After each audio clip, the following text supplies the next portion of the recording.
বিগত কয়েকদিন ধরেই আমরা খুব মেন্টালি ডিস্টার্ব ছিলাম। শুধু আমি একা না, আমার পুরো পরিবার মেন্টালি ডিস্টার্ব ছিল।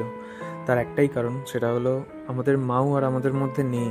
আপনারা মাওয়ের ভিডিও অনেক আগে দেখেছেন, অনেক শর্ট ভিডিওতে দেখেছেন মাও আমাদের সাথে খুব ইয়ার্কি করছে, খেলছে, খুব মজা করছে। আমরাও ইভেন রীতিমতো মাওয়ের সাথে খুব মজা করতাম। এখনও মাওয়ের কথা মনে পড়ে। খুব দুঃখের সাথে জানাচ্ছি মাও আর আমাদের মধ্যে নেই। কিন্তু সবথেকে আরও বেদনাদায়ক ঘটনা হচ্ছে, মাও মারা যাওয়ার আগে 5টা বাচ্চা জন্ম দিয়েছিল। 5টা বাচ্চা যে জন্ম দিয়েছিল সেটা আমাদের বাড়ির এলাকার বাইরে জন্ম দিয়েছিল। সেই বাচ্চাগুলোকে অনেক কষ্টে মাও এনেছিল আমাদের গোডাউনের মধ্যে আনার পর রীতিমতো মারা গেছিল। এবং বিগত 2-3 দিন হয়ে গেছিল এখানে গোডাউনে আনার পর কিছু বাচ্চাগুলো খেতে পায়নি। আমরা তো বিভিন্ন জায়গায় খুঁজে হয়রান যে কোথায় আছে বাচ্চাগুলো, কিন্তু কোনোভাবেই খুঁজে পাচ্ছিলাম না যে সূত্রপাতটা কোথা থেকে আসছে আওয়াজের। অনেক খোঁজাখুঁজির পর দেখলাম গোডাউন থেকে এই বাচ্চাগুলোর গলার আওয়াজ পাওয়া যাচ্ছে।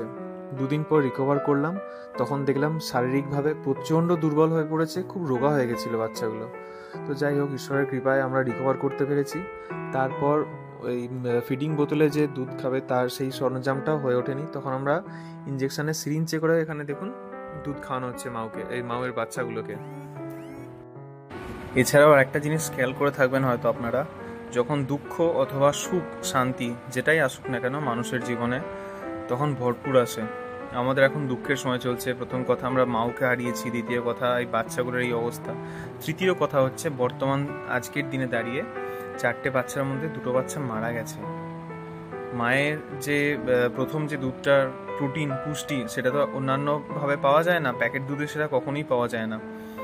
তো যাই হোক, আপাতত 2টো বাচ্চা এখনও সুস্থভাবে জীবিত আছে, আর এদের সবাইকে আমাদের দেখাশোনা করছে অস্কার নিজে।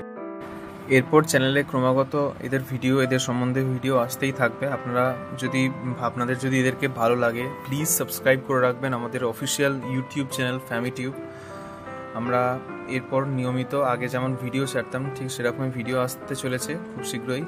আপাতত এদের সেই খাঁচাটায় রাখা হচ্ছে ইভেন এখনো পর্যন্ত, যেখানে আমরা খরগোশগুলো আমাদের রাখা হতো। এরপর আমাদের যেটা প্রধানত ভয় লাগছে সেটা হচ্ছে, আগামী 1.5 মাস অথবা 2 মাস পর আমরা আবার পুরী ঘুরতে যাব। তো সেই সময় এদেরকে এইভাবে ধৈর্য ধরে খাওয়াবে কে বা কীভাবে খাওয়ানো হবে, সেই জন্য আমাদের একটা ভয় লাগছে। আর হ্যাঁ, যথারীতি এরা এখন আগের থেকে কিছুটা একটু হলেও হাঁটতে চলতে পারছে, শিখছে। আর হ্যাঁ, প্রচণ্ড বদমাইশি করে সারাদিন। এই যে দেখুন, যেমন খাঁচায় উঠে এরকম করছে, সারাদিন এই করে যায়। বাড়ির কাউকে দেখতে পেলে অথবা কারো গলা শুনতে পেলেই কনস্ট্যান্টলি চিৎকার করে যায়। প্রথমে ভেবেছিলাম যে এই ভিডিওটাকে শর্ট ভিডিও হিসাবে আপলোড করব, কিন্তু তারপর কথায় কথায় দেখলাম আপনাদের সাথে অনেক দুঃখের কথা শেয়ার করে ফেললাম। আমাদের মাওয়ের সম্বন্ধে, 2টো বাচ্চা বর্তমানে মারা গেছে সেই সম্বন্ধে। আপনাদের মধ্যে অনেকেই রিলেট করতে পারবেন এই দুঃখটা কিভাবে মানুষের ব্রেনে এফেক্ট ফেলে, প্রত্যেকটা মানুষের মস্তিষ্কে কিভাবে এফেক্ট ফেলে, প্রভাব বিস্তার করে, আপনারা অনেকেই বুঝতে পারবেন। তো সেই জন্য একটু লেন্দি ভিডিও হয়ে গেল। আশা করি আপনারা ভিডিওটা দেখবেন, এবং এদের পরবর্তী আপডেট পেতে প্লিজ সাবস্ক্রাইব করুন আমাদের অফিসিয়াল ইউটিউব চ্যানেল ফ্যামিটিউব। এরপর কনস্ট্যান্টলি এদের ভিডিও আসতে থাকবে। তারপর তো ঘুরতে গেলে অবশ্যই ভিডিও আপলোড করব, ব্যাঙ্গালোরে পার্ট 2 আপলোড করতে হবে। তো অগ্রিম ধন্যবাদ জানিয়ে রাখলাম। আর হ্যাঁ, আর একটা কথা, এই বাচ্চাগুলোর দৌলতে এখন আমাদের পুরো ফ্যামিলিতে অনেক অনেক সদস্য হয়ে গেছে।